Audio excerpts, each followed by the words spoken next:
Daily study of homeopathy, এই বইটার female menses 619 number পৃষ্ঠা। আমরা ঋতুস্রাবের 131টি সাবরোগিক, মানে ঋতুস্রাব কত প্রকার ও কি কি আমরা একটু পড়ি না। মেন্সেস জেনারেল অ্যাগ্রাভেশন ডিউরিং, অর্থাৎ যে কোনো সমস্যা, ঋতুস্রাব অবস্থায় বৃদ্ধি, নির্দিষ্ট করা নাই, মাথা ব্যথা ঋতুস্রাব অবস্থায় বৃদ্ধি, তারপর চোখে ঝাপসা দেখা ঋতুস্রাব অবস্থায় বৃদ্ধি, পেটের ব্যথা ঋতুস্রাব অবস্থায় বৃদ্ধি। অর্থাৎ যদি মনে করেন প্রয়োজন হলে এটা নিবেন, এটা খুব গুরুত্বপূর্ণ না। আপনি মাথা ব্যথা অধ্যায় গেলেও পাবেন যে হেড পেন মেন্সেস অ্যাগ্রাভেশন, হ্যাঁ পাবেন না, এটা খুব গুরুত্বপূর্ণ সিম্পটম না, যদি মনে করেন নিবেন। আচ্ছা, ঋতুস্রাব ঝাঁঝালো হেজা করে, এক্সকুরিয়েটিং, এক্সকুরিয়েটিং মানে হলো যেখানে লাগে সেই জায়গাটা লাল হয়ে যায়, প্রদাহিত হয়ে যায়, ছিলে যায়, জ্বলে, একটু ঝাঁঝালো। মেন্সেস আফটার অ্যাগ্রাভেশন, ঋতুস্রাবের পরে বৃদ্ধি, এটা একটা জেনারেল কথা, নির্দিষ্ট কিছু বলে দেয়, বলছে। আচ্ছা, আমরা যদি এই সিম্পটমটাকে দেখি তাহলে মার্ফি রেপার্টরিতে গিয়ে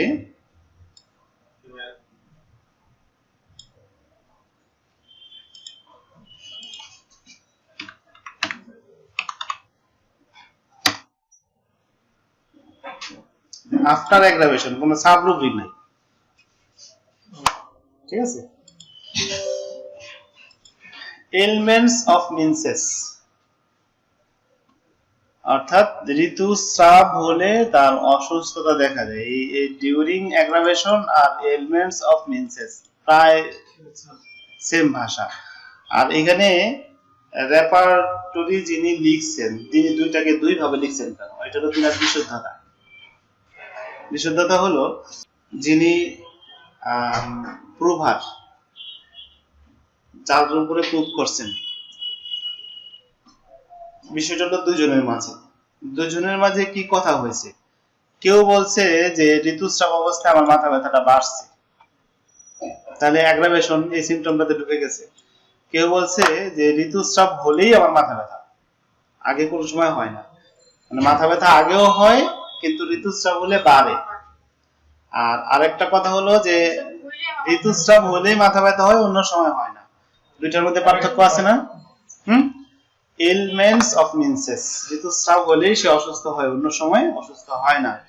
alternating with bloody discharge, menses ঋতুস্রাব ভালো হওয়ার পরে রক্ত মিশ্রিত ডিসচার্জ। বিষয়টা এখানে অল্টারনেটিং যেহেতু কথাটা বলছে, ঋতুস্রাবী ডিসচার্জ আর হলো ব্লাডি ডিসচার্জ, পর্যায়ক্রমে ব্লাডি ডিসচার্জ বন্ধ হয়ে ঋতুস্রাবী ডিসচার্জ, ঋতুস্রাবী ডিসচার্জ বন্ধ হয়ে আবার ব্লাডি ডিসচার্জ, তাহলে সারা বছর ডিসচার্জে যায়, ঠিক আছে। বিষয়টা হলো এরকম, অল্টারনেটিং উইথ ব্লাডি ডিসচার্জ, একটা মাত্র মেডিসিন এবং এটার বৈশিষ্ট্যপূর্ণ মেডিসিন সিম্পটম। সারা মাস ধরে যেতে থাকে, তাদের জন্য এই রোগটা বেশি না, সারা মাস ধরে যেতে থাকে যেটা, সেটা তো মানে সেটা তো হলো ঋতুস্রাব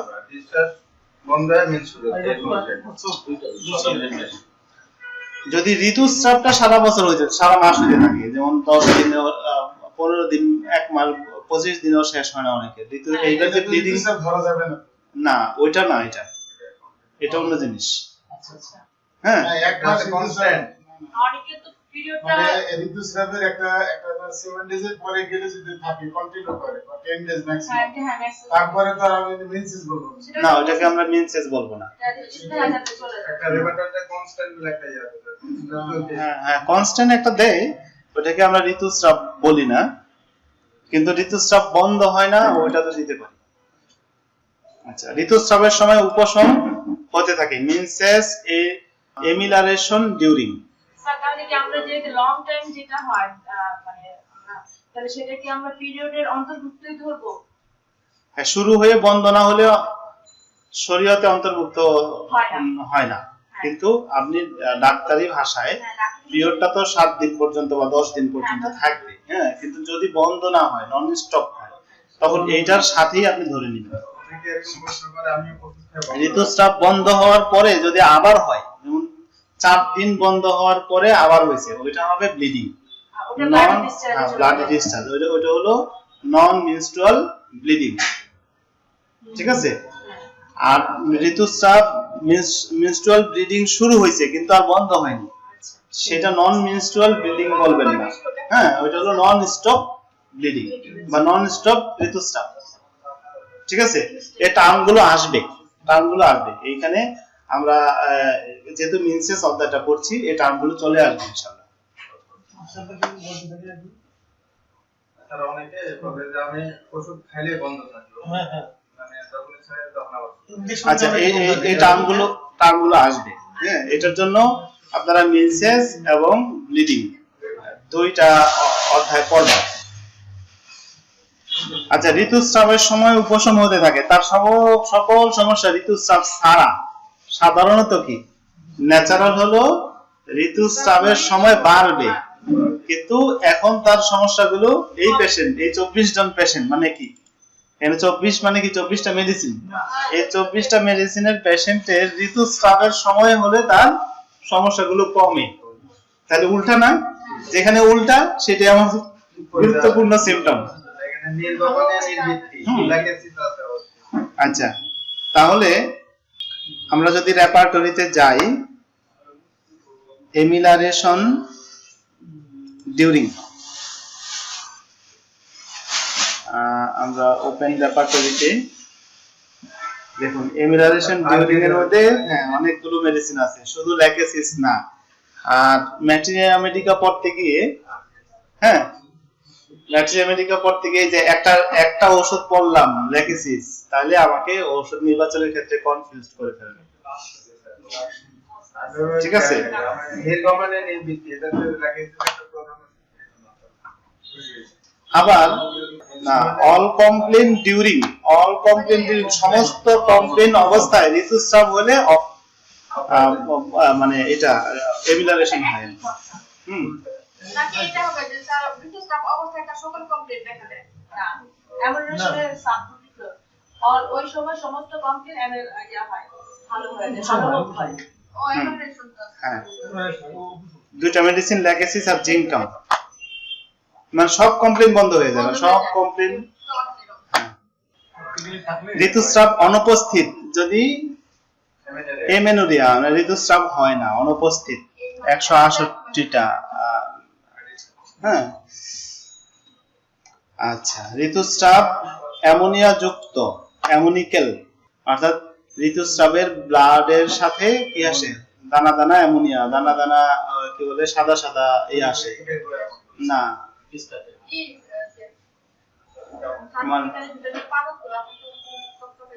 না না, অ্যামোনিয়া আপনি ডিমের সাদা অংশটা আছে না, ওই রকম কিছু মিশ্রিত থাকে, মিউকাস টাইপের। ঋতুস্রাবের ব্লাড যাচ্ছে, ব্লাডের সাথে মিউকাস কিছু যাবে। ঠিক আছে? রাগান্বিত হলে প্রবাহ হয়, menses anger bring on the flow. ঠিক আছে? রাগান্বিত হলে তার এটা শুরু হয়ে যায়, ব্লিডিংটা শুরু হয়ে যায়। তাহলে কি হলো বিষয়টা? এগুলো যদি আমরা বারবার পড়ে আয়ত্ত না করি, পেশেন্ট যখন আমাকে সিম্পটম দিবে, সিম্পটমটা কিন্তু নিতে পারবো না। সাডেন যখন তখন হয়ে গেল, রাগ হলে এটা, হ্যাঁ, যখনই খুব প্রচন্ড, প্রত্যেকটা মানুষের প্রতিদিন কম বেশি রাগান্বিত অবস্থা আসতে পারে, ঠিক না?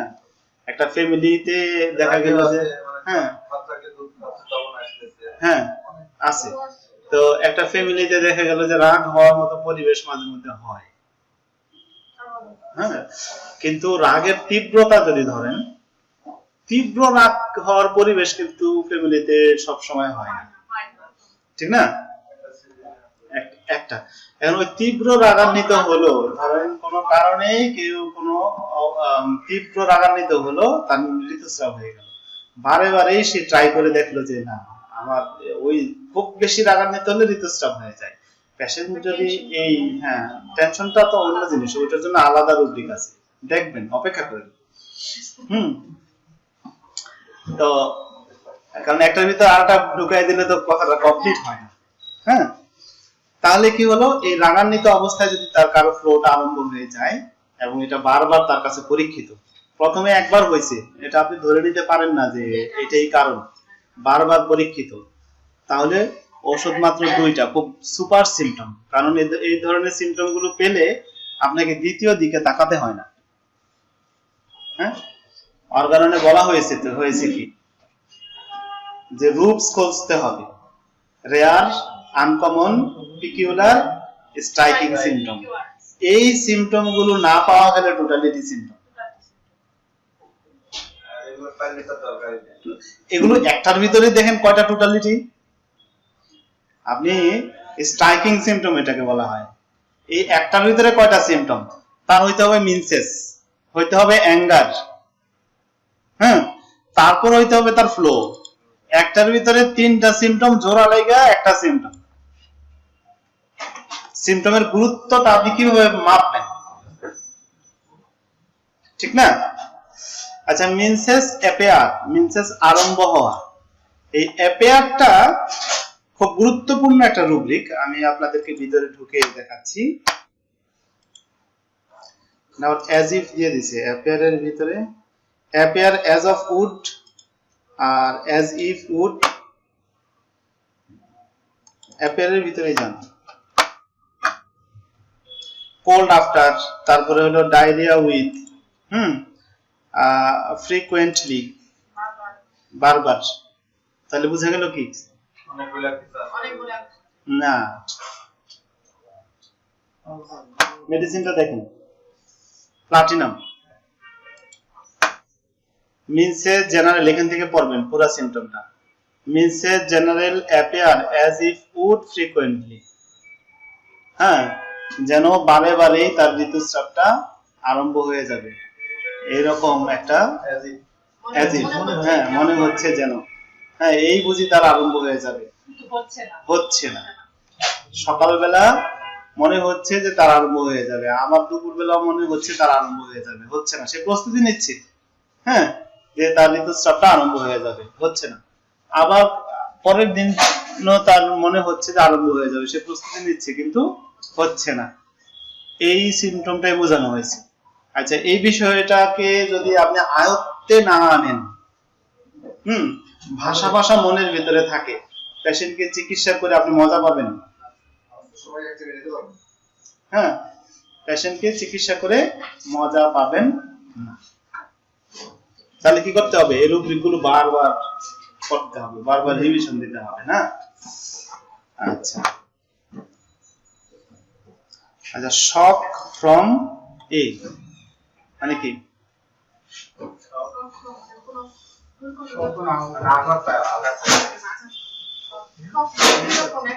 মানসিক, এখানে মানসিক আঘাত, হ্যাঁ, মানসিক আঘাত পাইছে, তারপরে তার মনে হচ্ছে যে তার ঋতুস্রাবটা বুঝি হয়ে যাবে। আচ্ছা, ঋতুস্রাবের পূর্বে, সরি, অনেক সময় লাগে পেশেন্টের কাছ থেকে নিতে। হ্যাঁ, নিতে, কারণ এই টার্মগুলো যদি আপনার মুখস্থ থাকে, হ্যাঁ, তখন কিন্তু আপনার বেশি সময় লাগবে না।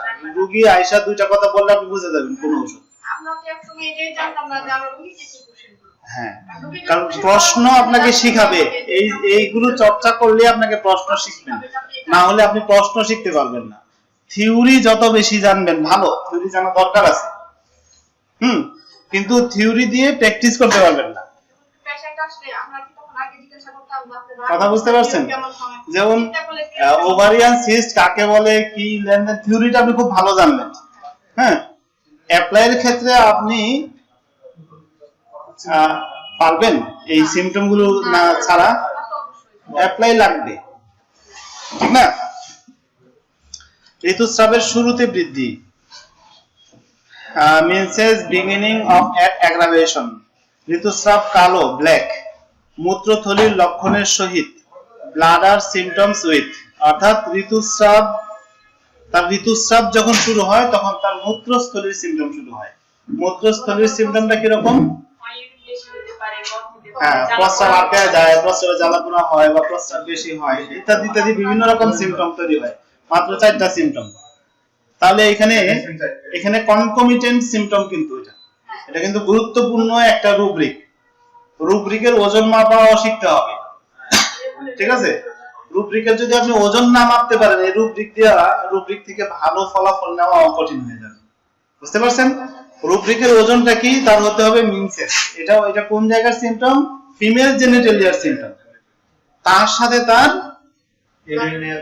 ইউরিন মূত্রতন্ত্রের সিম্পটম, ঠিক না?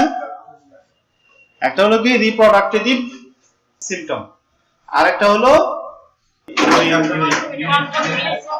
হ্যাঁ হ্যাঁ তো কনকমিটেন্ট সিম্পটম আপনার মধ্যে চলে আসছে, কিন্তু তার দুইটা একসাথে মিলে আর টোটালিটি, কিন্তু এখানে টোটালিটি এই সিম্পটমটার ভিতরেই টোটালিটি আছে, আছে না? সিম্পটমটা টোটালিটি করে সিম্পটমটা বানায় দেওয়া গুরুত্বপূর্ণ অনেক বেশি। 4টা মেডিসিন। আচ্ছা, ঋতুস্রাব রক্ত মিশ্রিত তরলের সাথে জমাট বাঁধা বস্তু, হ্যাঁ, menses bloody fluid containing clots, অর্থাৎ ব্লাডি ফ্লুইড যায় তার সাথে চাকা চাকা কন্টেইন যায়। আচ্ছা, এবার দুইটা বিষয় আছে, একটা হলো যে ক্লট, শুধু ক্লট, অর্থাৎ অনেকের চাপ চাপ যায়, ব্লাডি ফ্লুইড কম, চাকা চাকাই বেশি, ওইটা আলাদা সিম্পটম। আর এই সিম্পটমটা হলো ব্লাডি ফ্লুইড, পুরোটাই ব্লাডি যায় কিন্তু ভিতরে ক্লট থাকে আর কি, ছোট ছোট কন্টেইনিং ক্লট, ছোট ছোট ক্লট থাকে। ঔষধ কিন্তু 26-এ চলে আসছে। তাহলে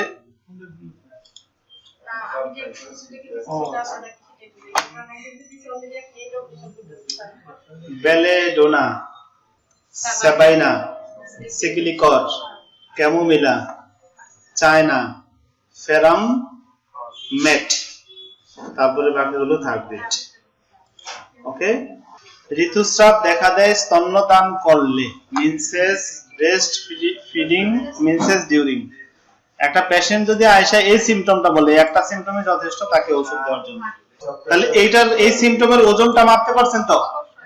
হ্যাঁ, তাহলে সিম্পটম পড়বেন ওজন মেপে মেপে। প্রথম 1 বছর তো শেষ করবেন আপনি, প্রতিদিনই শেষ করবেন, তারপরে বুঝে বুঝে পড়বেন, তারপর ওই বুঝাটা আপনার কাজে লাগবে। আর যদি শুরু করেন বুঝতে বুঝতে, তাহলে শেষ করতে পারবেন না জীবনে। হ্যাঁ, প্রথমে এই বইয়ের মধ্যে সিম্পটম গুলো সব দেয়া আছে, এই বইয়ের মধ্যে যে নিয়মটা দেয়া আছে ওই নিয়ম অনুসারে আপনি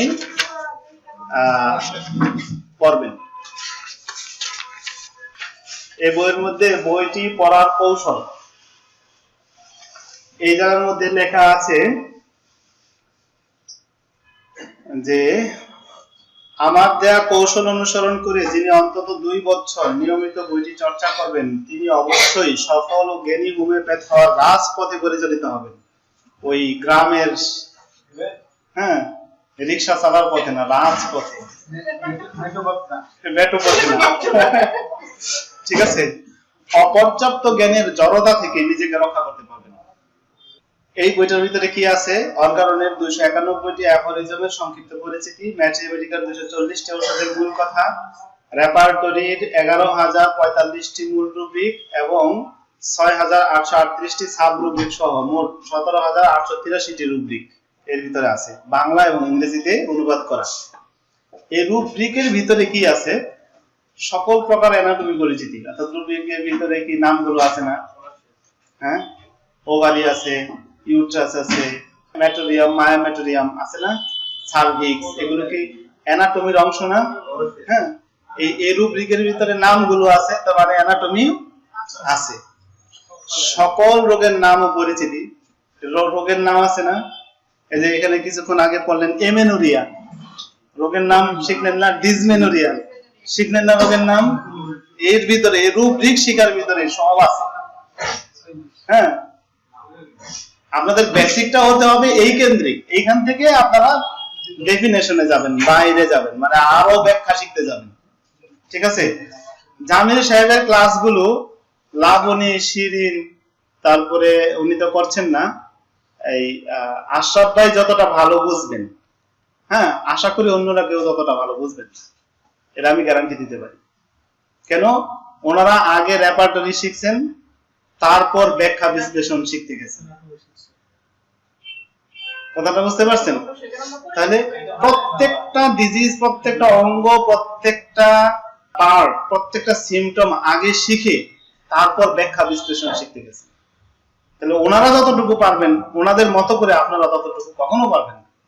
তারপরে সকল লক্ষণ অনুসন্ধান কৌশল, সকল রোগের কেস টেকিং কৌশল, সিমটম অ্যানালাইসিস কৌশল, সঠিক ঔষধ নির্বাচন কৌশল এর ভিতরেই আছে। কিভাবে শিখবেন? শিক্ষা কৌশল প্রতিদিন সকালে একটি পাঠ ও বিকালে একটি পাঠ শুধু রিডিং করতে হবে। এখানে 40টা পাঠে ভাগ করে দেওয়া হয়েছে, আপনারা শুধু রিডিং করবেন। সর্বমোট 40 পাঠ শেষ করতে 20 দিন সময় লাগবে। এভাবে 2 বছর পড়তে হবে। এক পাঠ পড়তে সময় লাগবে 30 থেকে 40 মিনিট। ইংরেজিতে দুর্বল হলে সময় লাগবে 1 থেকে 1.5 ঘন্টা। নিয়মিত অনুশীলন করলে ধীরে ধীরে ইংরেজিতে দক্ষ হবেন ও সময় কম লাগবে। প্রথম বছর শুধু রিডিং করবেন, বুঝা পড়ার দরকার নেই। বিশ্লেষণ করে পড়তে গেলে সময় ও ধৈর্য দুইটাই নষ্ট হবে, পড়া শেষ করতে পারবেন না। আপনি যদি বিশ্লেষণ করে পড়তে যান, এত সাবজেক্ট শেষ করতে পারবেন, অধৈর্য হয়ে যাবেন। দ্বিতীয় বছর থেকে প্রতিটি বিষয় বিশ্লেষণ করে বুঝে বুঝে পড়বেন। দ্বিতীয় বছর থেকে, এই যে দ্বিতীয় বছর, এখন আপনি বুঝে বুঝে এখন যা পড়বেন, আগে তো আপনি পরিচিতি, এট এ গ্লান্স পরিচিতি হয়েছেন। আজকে আমি কিন্তু আপনাদের সবার সম্পর্কে জানি না, জানি এট এ গ্লান্স পরিচিতি। আরেকদিন আপনাদের যে কাউকে যদি আমি দেখি, এখানে দেখি বা রাস্তায় দেখি বা যে কোনো জায়গায় দেখি, আমি কিন্তু চিনতে পারবো। এটা হলো এট এ গ্লান্স পরিচিতি। এখন এট এ গ্লান্স আমাদের প্রথম 1 বছরের কাজ হলো এট এ গ্লান্স পরিচিতি। এবার হলো পরিচয়। তারপর ওনার সাথে ধরেন আমার একটা সুসম্পর্ক তৈরি হলো। উনি কি করেন, কি বিজনেস করেন, ওনার বাড়ি কয়, ওনার বাচ্চা কাচ্চা কয়জন, হ্যাঁ, ফ্যামিলিতে কে কে আছে, সবকিছু আস্তে আস্তে কিন্তু এটা কি ওনার সাথে মিশতে মিশতে জানবো। প্রথম 1 বছর এট এ গ্লান্স পরিচিতি, তারপরে মিশবেন, প্রত্যেকটা বিষয়ের সাথে মিশবেন। এখন এই যে আমরা ঋতুস্রাবের সাথে পরিচিত হচ্ছি, বুঝতে পারছেন? এট এ গ্লান্স পরিচিতি নেওয়া হয়ে গেছে। এখন আমরা নেওয়া হয়ে যদি কারো বিয়ে না থাকে, এটা আপনারা চর্চা করবেন অবশ্যই। আর আমি যে কথাটা বলছি, হোমিওপ্যাথির রাজপথে পরিচালিত হবেন অবশ্যই। তাহলে এরপর যখন আপনি বিশ্লেষণ করে পড়বেন, আপনি প্রত্যেকটা লাইন বুঝবেন। তা না হলে কিন্তু বুঝবেন না। এখন এই যে লাবণী ইংলিশ বই পড়ে, ঠিক না? হ্যাঁ, 2 বছর আগে ইংলিশ বই পড়ার সাহসও করতে পারত না, ঠিক না? কারণ আপনি যখন প্রায় 18,000 রুব্রিক বাংলা ইংরেজি পড়বেন, রিডিং পড়বেন, শুধু মুখস্থ করার দরকার নেই। পড়তে পড়তে প্রত্যেকটা ভাষা আপনার মুখস্থ হয়ে যাবে না? তখন দেখা যাবে যে এই 18,000 রুব্রিকের ভিতরে ইংরেজির কোন ওয়ার্ডটা নাই কোনটা, এগুলো দিয়েই তো সব, বুঝতে পারছেন? আচ্ছা, ঋতুস্রাব স্তনে সিরাস ক্যান্সারের সহিত, means breast scirrhous of with. এখানে সিরাস হলো এক রকমের টিউমার, ক্যান্সার টিউমার, যেটার ভিতরে সিরাপ বলি না,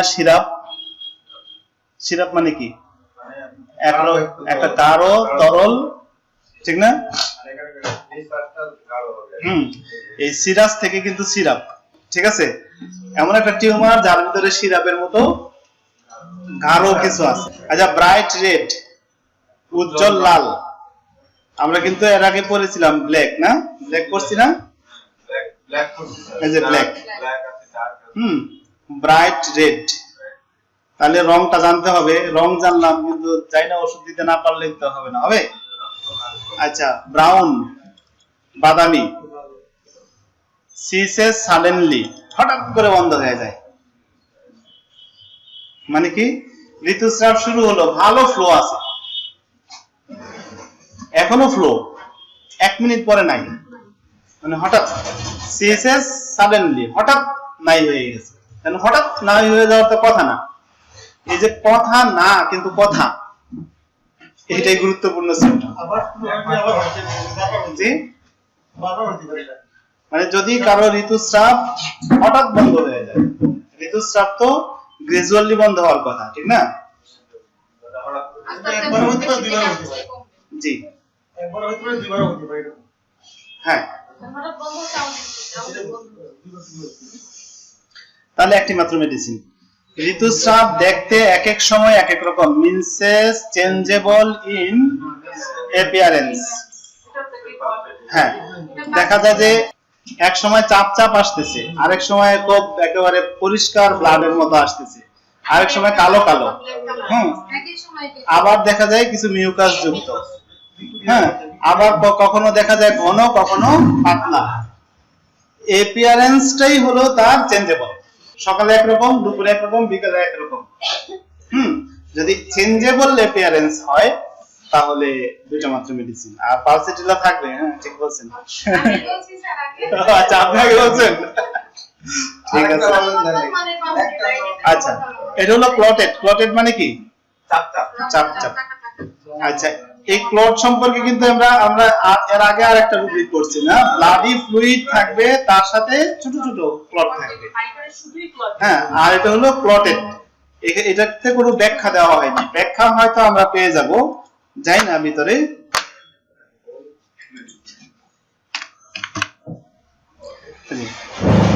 ক্লটেড এর ভিতরে কিন্তু দেখেন ক্লটেড গুলো কি রকম, ক্লট এন্ড সিরাম, অর্থাৎ ক্লট এবং সিরাম। আচ্ছা এবার আসেন, সিরামটাও ওই রকম ডিমের লালার মতো, ঠিক আছে, ক্লটও আছে আবার সিরামও আছে। তাহলে প্রশ্ন করা শিখবেন। রেপার্টরি শিখা মানে কি? প্রশ্ন করা শিখা। যে আপনার যে চাপ চাপ যায়, বলেন চাকা চাকা যায়, কেমন যায়? না জানলে তো চাকা চাকা পর্যন্ত লিখে রাখবে। হ্যাঁ না জানলে চাকা চাকা পর্যন্তই শেষ, আর সামনে আগাইতে পারবেন না। জানলে সামনে আগাইতে পারতেছেন, কেমন? হ্যাঁ ক্লট, ছোট ছোট রক্তের ক্লটও আছে, তার সাথে আবার সিরাম ক্লটও আছে। আচ্ছা যদি ডার্ক হয়, আবার ডার্কের ভিতরে গিয়ে ঢুকেন, ডার্কের ভিতরে ঢুকলে কি? মোশন অ্যাগ্রাভেশন স্লাইটেস্ট, তারপরে হলো ভ্যাজাইনিসমাস ইন। ভ্যাজাইনিসমাস হলো ভ্যাজাইনার, রোজা হয় না ভ্যাজাইনার আক্ষেপ, স্পাজম। আচ্ছা এই যে আমাদের চোখের এই জায়গাটা এরকম টু টু টু টু টু করে না? হ্যাঁ মানে লাফায় যে হ্যাঁ আচ্ছা এটাকে কি বলা হয়? না এটা স্পাজম না, কনভাল, এটাও একরকম স্পাজম আর কি। আচ্ছা ভ্যাজাইনার ভিতরে এরকম পেশেন্ট মনে করলো যে এখানে স্পাজম হচ্ছে আর কি, মানে এখানেও একরকম একটা, এই যে চোখ যেমন লাফায় ওই রকম একটা স্পাজম অনুভূতি হবে। ওই রকম অনুভূতির সহিত যদি তার ডার্ক মানে কালচে ক্লট যায় তাহলে এই সিম্পটমটা আমরা দেখব। দেখেন হোমিওপ্যাথি কত সূক্ষ্ম জায়গায় গিয়ে বিবেচনা করতে হয়, তো ওই সূক্ষ্ম জায়গাগুলো যদি আমরা ধরতে না পারি, লেখাপড়া হলো এই জায়গায়, ঠিক আছে। আপনি থিওরি অবশ্যই শিখবেন, থিওরিটা তো একবার শিখে নিলে মনে থাকবে সারা জীবন, ঠিক না? কিন্তু চর্চার সাবজেক্ট হলো এটা, এটা একবার চর্চা করলে ভুলে যাবেন, ঠিক আছে। ওভারিয়ান সিস্ট কাকে বলে, উহা কত প্রকার ও কি কি, একবার শিখলে মনে হয় মনে থাকবে অনেকদিন, একবার শিখার পরে আরেকবার শিখলেন পড়লেন সারা জীবন মনে থাকবে, ঠিক না? দুইবার কারো কারো তিনবার পড়বেন মনে থাকবে, মানে একবার আপনি শিখে নিছেন ওভারিয়ান সিস্ট কাকে বলে, উহা কত প্রকার ও কি কি, কেন হয়, এই সেই আবিজাবি। এটা হলো কি থিওরিক্যাল বিদ্যা। এই থিওরিক্যাল বিদ্যাটা আপনি একবার পড়লেন মনে থাকবে অনেকদিন, কিছুদিন পরে 2 মাস পরে হয়তো আবার একটু ঝালা দিবেন মনে থাকবে আরো কিছুদিন, আবার 2 মাস পরে আরেকবার ঝালা দিবেন, সারা জীবন মনে থাকবে, ঠিক না? কিন্তু এই সিম্পটমের বিদ্যা এটা আপনি প্রতিনিয়ত ভুলে যাবেন, তাহলে প্রতিনিয়ত আপনাকে চর্চা করতে হবে, ঠিক না? তাহলে এবার এখন আপনি বর্তমান জায়গায় থেকে আপনি বিবেচনা করেন যে হোমিওপ্যাথি ডাক্তারিটা কি এত সোজা? হ্যাঁ অনেক শ্রম সাধ্য, অনেক শ্রম সাধ্য। আমাদের জন্য যারা কমিউনিটি আর যারা জানে না বুঝে না তাদের জন্য অনেক সহজ। Escape during urination. আচ্ছা, এসকেপ মানে ফলে যাওয়া বা আর কি হয়ে যাওয়া আর কি এটাই এই ধরনের মানে নাইট হয়ে যাওয়া আচ্ছা প্রস্রাব করার সময় তার ঋতুস্রাবের প্লটটা থাকে না, মানে ওই সময় তার ঋতুস্রাব বিরত হয়। বিরত হয়ে যায়। যখন প্রস্রাব করে তখন আর ঋতুস্রাবের ব্লাডটা নির্গত হয় না। তাহলে প্লটেড সম্পর্কে বাকিগুলো আপনারা পড়ে নিন। হ্যাঁ, ঋতুস্রাব প্রচুর পরিমাণে হয়, কপিয়াস। জিরো কেন? হ্যাঁ, জিরো জিরো মানে এখানে ওষুধ নাই, কিন্তু এখানে সাব গ্রুপ লিখে গেলে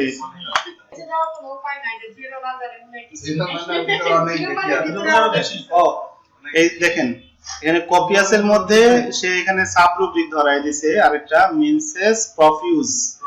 এই কপিয়াস কথাটা দিয়া পাবেন না, আপনি প্রফিউজ দিয়ে পাবেন, এটা বুঝাই দিয়েছে। মিনসেস ডার্ক, হ্যাঁ, ঋতুস্রাবটা হলো কালো। আগে কি ছিলাম আমরা, ব্ল্যাকিশ নাকি ডার্ক ছিলাম? হ্যাঁ, ব্ল্যাকিশ। ডে টাইম অনলি, শুধু দিনের বেলা তার ফ্লোটা নির্গত হয়। আচ্ছা, এই সিম্পটমটা এটাও কিন্তু সাধারণত হওয়া উচিত না, কিন্তু হয়েছে। এই সিম্পটমটা ওজন মাপতেছি। হ্যাঁ, সিম্পটমের ওজন মাপা অত শিখতে হবে না, ওজন মাপতেছি। ডে টাইম অনলি, এই সিম্পটমের ওজন কি হইতে পারে? অনেক বেশি সাধারণ হওয়া উচিত না, কিন্তু হয়েছে। হ্যাঁ, তাহলে এটা গুরুত্বপূর্ণ। আনকমন, কমন না, পিকুলিয়ার না, আনকমন। এটা ওটা তো 15 এর মধ্যে একটা। জি হ্যাঁ, এটা হলো কি রুপস রেয়ার। তারপর হলো আনকমন, স্ট্রাইকিং আর পিকুলিয়ার। হ্যাঁ, এই পেশেন্ট কিন্তু পিকুলিয়ার না, পিকুলিয়ার হলো হাজারে একজন। এটা হলো আনকমন, কমনলি হওয়া উচিত 24 ঘন্টায় অল টাইম। কিন্তু এই সে আনকমন, এজন্য এই রুব্রিকের গুরুত্ব অনেক বেশি। এটার বিপরীতও তো আছে। জি হ্যাঁ, ইভিনিং অনলি, শুধু সন্ধ্যার সময় হয়। না, সন্ধ্যা বলতে বোঝা হয় 6টা থেকে 9টা,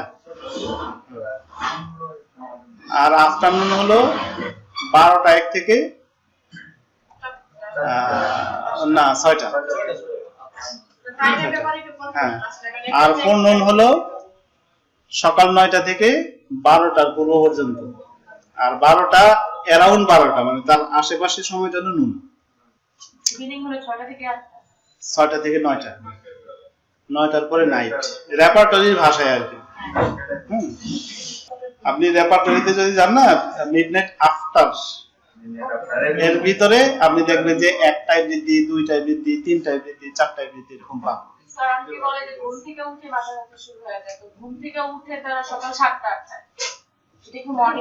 এখন এই ধরনের প্রশ্ন মানে সিম্পটম যে পেশেন্ট দিবে ওই পেশেন্টকে প্রশ্ন করবেন, আপনি যদি দিনে ঘুমান তারপরেও কি ব্যথা হয়? যদি পেশেন্ট বলে যে হ্যাঁ, তাহলে সিম্পটম ঠিক আছে, যে ঘুম থেকে উঠলেই তার ব্যথা হয়। আর যদি বলে যে না, দিনে ঘুমালে আমার মাথা ব্যথা হয় না, সকালবেলা ঘুম থেকে উঠলে মাথা ব্যথা হয়, তার মানে হলো সিম্পটম ঘুমের ব্যাপার না, সিম্পটম হলো সকালবেলা। ঠিক আছে, সিম্পটমটাকে কনফার্ম করতে হবে। ঘুমাইলে যদি তার ব্যথা হয় তাহলে এটা দিনে ঘুমাইলেও হবে, সন্ধ্যায় ঘুমাইলেও হবে, রাতে ঘুমাইলেও হবে। আর যদি টাইম রিলেটেড হয়, সকালবেলা ঘুম থেকে উঠলে তার ব্যথা, তার মানে হলো এটা টাইমের সাথে সম্পর্ক, সকালের সাথে সম্পর্ক। হ্যাঁ, মর্নিং আপনি যেমন হেড পেন, আমি একটা নিয়ে দেখাই আপনাকে, তাহলে আপনি বুঝতে পারবেন। যদি আমি হেডেকে গেলাম, হ্যাঁ হেডেকে গিয়ে পেন হ্যাঁ সলিউশন আচ্ছা মর্নিং, এই মর্নিং এ ঢোকার পরে দেখেন মর্নিং কয়টায়, মানে 5 AM, তাহলে মর্নিং শুরু হয়েছে 5টা থেকে।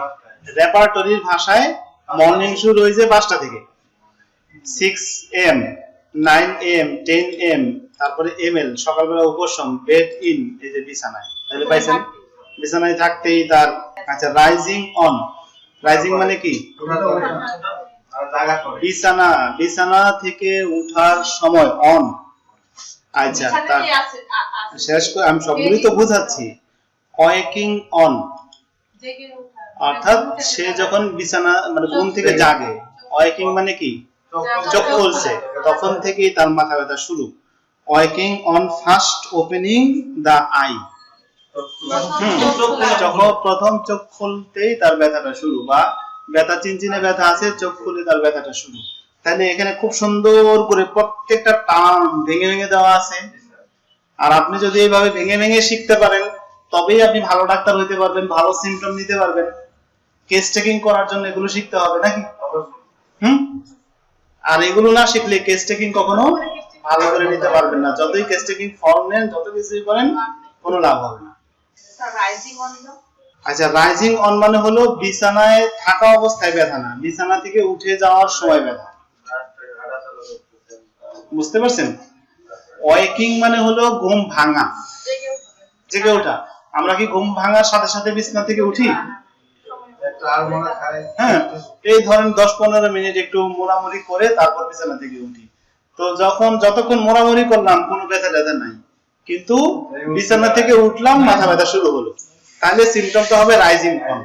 প্রত্যেকটা সাবজেক্ট সূক্ষ্ম সূক্ষ্ম করে ভেঙে ভেঙে দেওয়া আছে।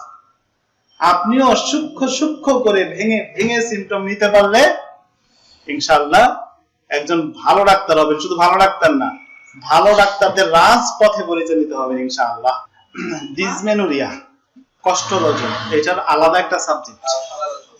এটা আমরা যখন ওই সাবজেক্টে যাব, কারণ আমাদের সাবজেক্টের সাথে ডিসমেনোরিয়া আছে কিনা আছে, তো তখন আমরা এটা পড়ব। নির্দিষ্ট সময়ের পূর্বে আর্লি মিনসেস, শুধুমাত্র সন্ধ্যায়, ইভিনিং অনলি। হ্যাঁ, এই যে শুধু সন্ধ্যায়, এটার গুরুত্ব আছে না? আচ্ছা, আর আর্লি মিনসেস এর ভিতরে দেখেন, এর ভিতরে কত বড় সিমটম আছে। আগে মিন বলতে তো সময়ের আগেই হয়ে যায়। হ্যাঁ, একজন নারীর সাধারণত 28 সার্কেল হবে। সার্কেল যদি কারো 27 হয় তাতে কোনো সমস্যা নেই, যদি 29 হয় তাতেও সমস্যা নাই, 25 হইলেও সমস্যা নাই। ঠিক আছে, যদি প্রতিবারই তার 25 হয় সমস্যা নেই, কিন্তু প্রতিবারই তার কি হয় আগায়া যায়, আগায় আসতেছে, তাহলে সমস্যা। একদিন আগে হলে বা 3 দিন আগে হলে তো কোনো প্রবলেম না, প্রবলেম না। 10 দিন আগে বা হ্যাঁ, 5 দিন আগে যদি দেখা যায় যে কারো 20 দিনের ঋতুস্রাব হয়,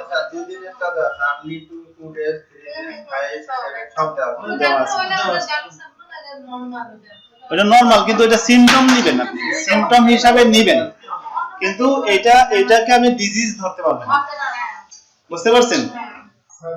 অ্যাবনরমাল কে সিমটম হিসেবে কি করতে স্যার আমাদের একটা রোগী ছিল, বলছে যে প্রত্যেকবারই নাকি তার 1 সপ্তাহ করে আগে, মানে ডেটে 1 সপ্তাহ হ্যাঁ, করে। এই যে আমি এটাই তো নিয়ে যাচ্ছি, এই জায়গাটাতে আপনাকে নিয়ে যাচ্ছি।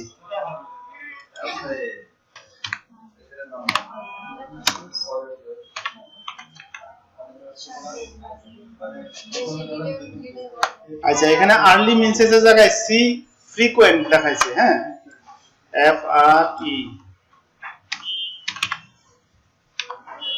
হ্যাঁ, ফ্রিকোয়েন্ট টু আর্লি টু সুন, এই সিমটমের ভিতরে বলতাম। এবার দেখেন 2 দিন, 2 days টু আর্লি, হ্যাঁ 3 days টু আর্লি, 2 দিন আগে হয়ে যায়, মানে 28 এর আগে 26 তার হয়ে যায়। স্ট্যান্ডার্ড হলো 28, স্ট্যান্ডার্ড ধরে মাইক করতে হবে। যদি কারো 26 হয় তাহলে তার জন্য 25টা মেডিসিন, আর এটা কিন্তু তার ডিজিজ না, সে অন্য সিমটমের জন্য, অন্য সমস্যার জন্য আসছে, আপনি তার এই সিমটম নিয়ে এটাকে ইনক্লুড করবেন, এটা কিন্তু ডিজিজ না। ঠিক আছে, আর এইটাকে ধরে আপনি ঔষধ এটা যদি টোটালিটির সাথে যায় তাহলে সময় সমাধান, না গেলে বাদ। কথাটা বুঝতে পারছেন? কিছু কিছু সিমটম নিবেন, দেখবেন টোটালিটির সাথে যায় কিনা। আর সিমটম নেওয়ার সময় কম গুরুত্বপূর্ণ সিমটম গুলো প্রয়োজনে আপনার এই যে রেপার্টরাইজেশন টেবিল আছে না, এই টেবিলের টান দিয়া, যেমন এই সিমটমটা, হ্যাঁ, টান দিয়া আপনি ওই আলাদা একটা বক্সে